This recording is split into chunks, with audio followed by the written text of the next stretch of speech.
zones here. I'm detecting multiple enemy signatures, and they're all under the control of the tower. Eliminate them.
An infestation.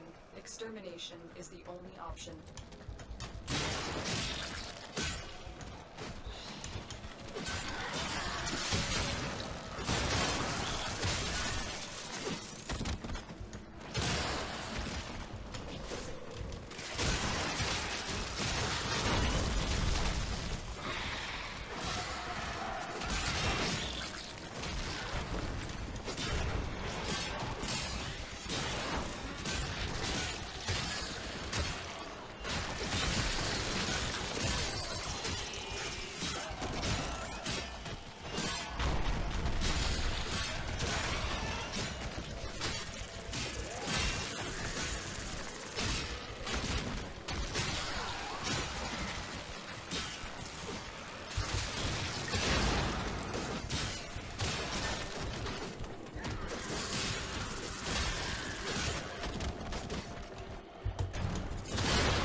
Mission complete.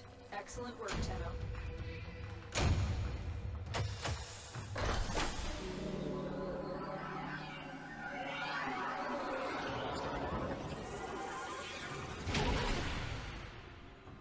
How's she going, my son, and welcome to another Warframe weapon review. Today we're going to be reviewing something a little newer than the Grinlock I reviewed last time, the Dark Split Sword. Actually, one of the newest weapons that's come out in the later stages of Update 18, / many numbers added afterwards. It starts as a greatsword. However, as you can guess by the name, it actually has the ability to split from its greatsword form into a dual sword form. This section down here being the shorter offhand sword. Aside from that, it's actually something of a not the best in the world greatsword. A lot of people are actually shitting on it for being one of the worst greatswords in the game. And I think they need to remember that it's an elemental weapon, whereas I'm almost 100% sure every other greatsword type weapon is physical. So it's unique. Does that mean it's worth having as low as it is? Not as much. Like, well, to give you a comparison, the Galantine isn't that much different than it, except for the fact that it's physical, which means it gets penalized by different things. and has less bonus against things that radiation in particular is effective against.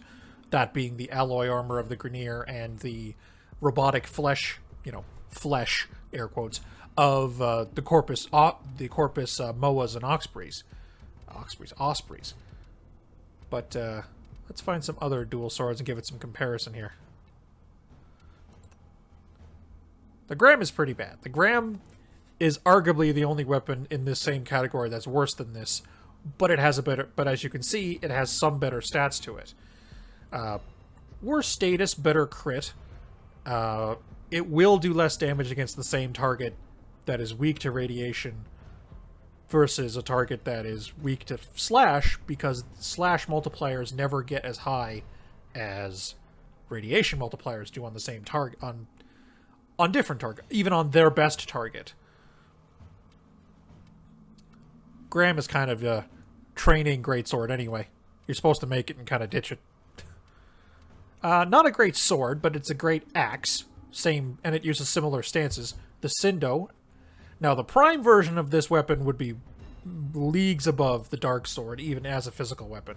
But the Sindo Classic, if you will, is not that different. It actually even crits for less. It crits more often, but for less. And it doesn't status as well, and is slower. And since its damage is physical, a lot of its damage potential is wasted, particularly against armored targets. And even against unarmored targets, the impact and the puncture aren't really getting increased at all, whereas while the slash is, it's still being accounted for in its 100 base damage.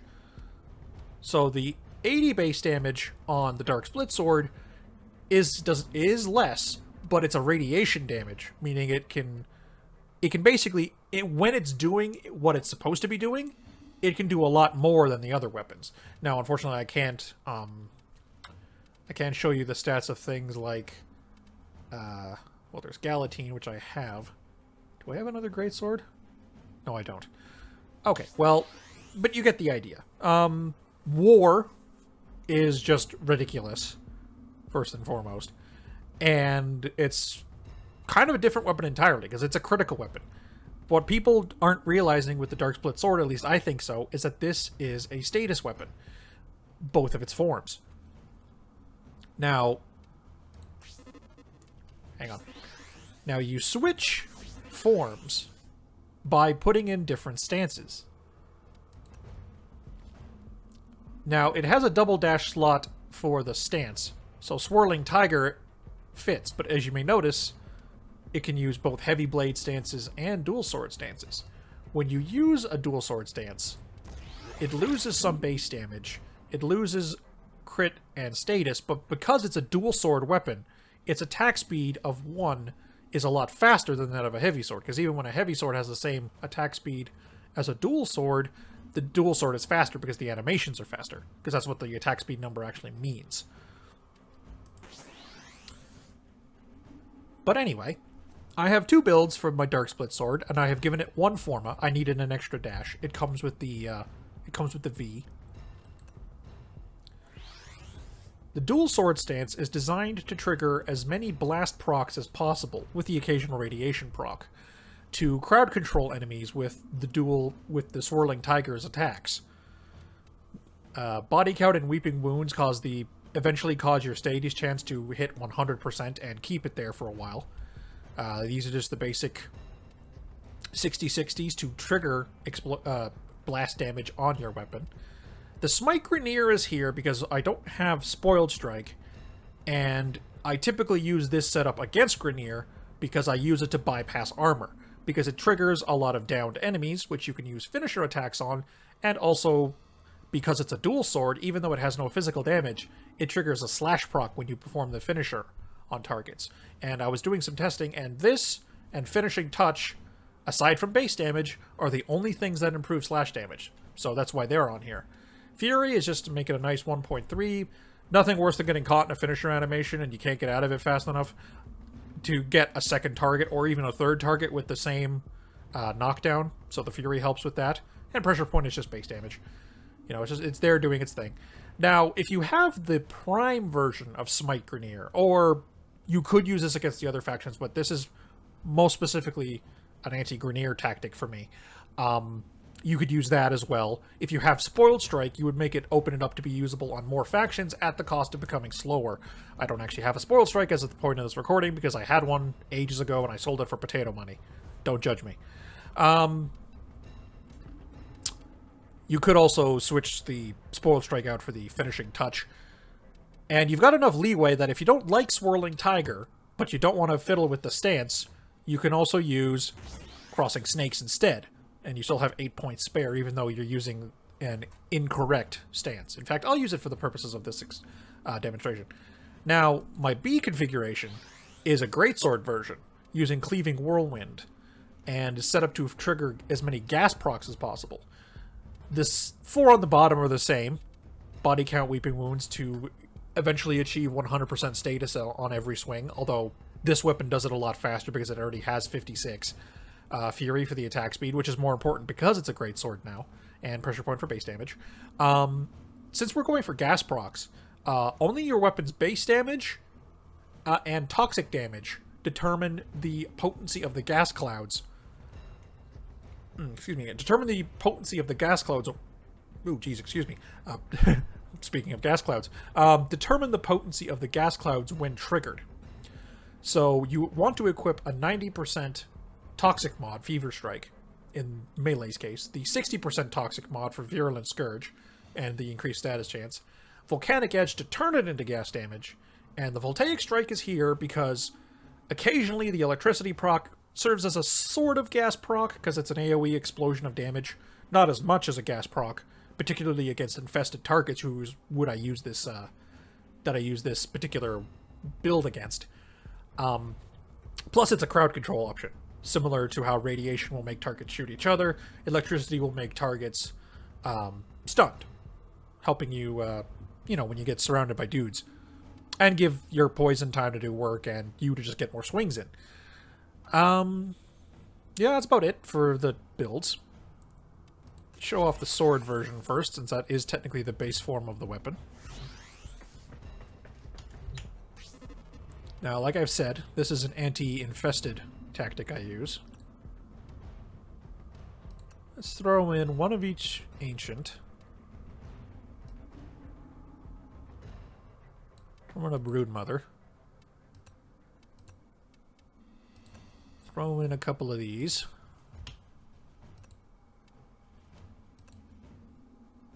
And I gotta go all the way over here to get one of these. Now, the Toxic Ancient does make the gas damage do no poison damage to Infested, because he makes everybody immune to Toxic on his team.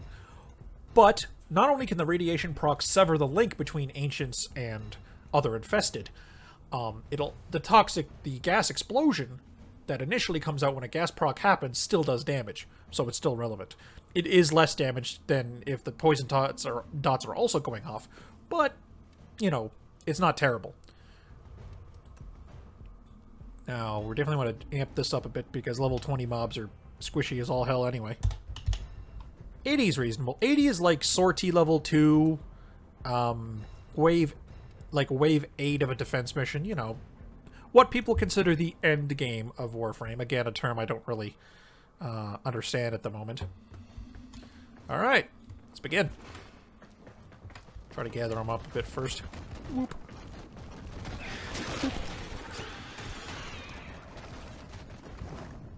Where's the Toxic Ancient? I think the Broodmother must have... Yeah, the Broodmother kicked him over there. Maggots. Come on. Alright, this should be good. Now, it's important to get the spin combo.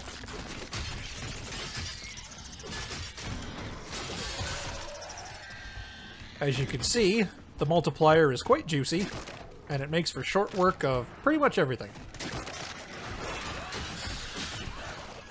You'll see the zeros coming up, though, because the toxic procs aren't doing any damage. It's also hard not to get the other combo when you're trying to get broken full, because if you're too slow, you stop swinging, and if you're too fast, you get the other combo, which is the, you know, just the overhand. Oh, see, now I'm getting this, even though I'm trying to get the other one. But, you know, the Broken Bull, which is the spin to win, does 200% damage, which is a further increase on the gas procs, meaning you're not only hitting everybody you swing at, you're also hitting everybody you swing at again every time a gas proc goes off, for each person you hit. If anyone's ever played 3rd and a half edition of D&D, or just 3rd edition, the Bag of Rats trick is kind of what I'm emulating here. Anyway.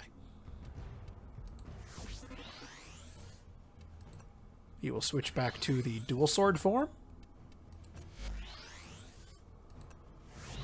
And queue us up some Grineer enemies. Let's see. Arid Heavy Gunner.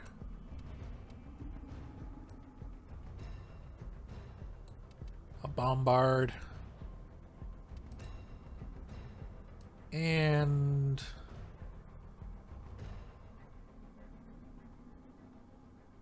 where's some, like, Elite Lancer types? Don't I not have the regular Elite Lancer? Elite Arid Lancer. Here we go. Oh, no, Elite Lancer's there, too. 5 of these. Simulate.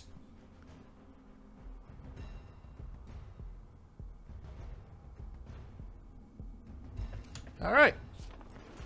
Let's have at it.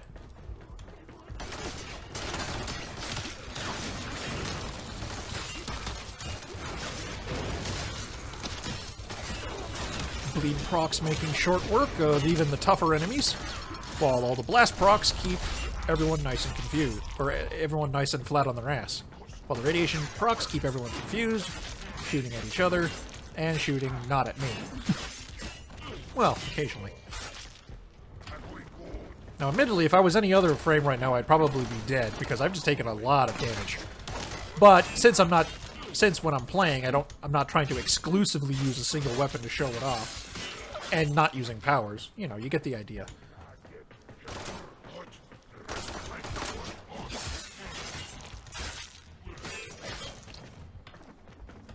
But even against slightly lower enemies, like even 50s, I could see this getting a user out of a scrape very easily. Now, I don't really have a way to use this weapon against Corpus, because you can use the...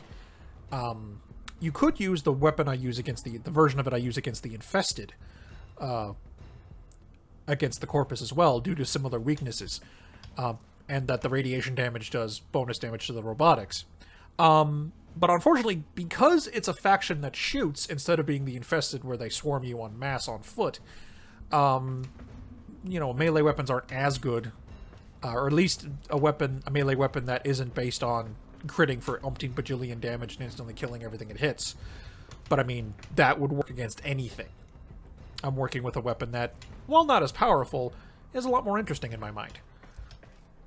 But anyway, the Dark Split Sword. It's got 2-blade mode.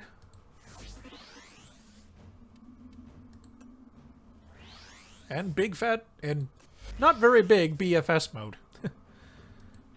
I always love the aesthetic on the dark weapons, though. Just the, like microfilament thin edges and the etchings on the blade and such. I think they look amazing. Even if this is not a top-tier weapon, it's one I've had fun with. And, maybe you guys will have fun with it, too. But anyway, thank you all so much for watching. Twitter, Tumblr, and subscription are in the description as usual. Please engage in all three. Although I'll admit, my Tumblr has been pretty barren for the last little while. You know, I've had other things on my mind. But, you know, engage in the Twitter, because at the very least, the automated feed of, I've uploaded a video, here it is a little more reliable than YouTube sub boxes. But please, subscribe as well. They get it right. They get it right every now and again. But anyway, thank you all so much for watching. And ciao for now. Again, I don't know why people bother with an elevator. Space ninjas.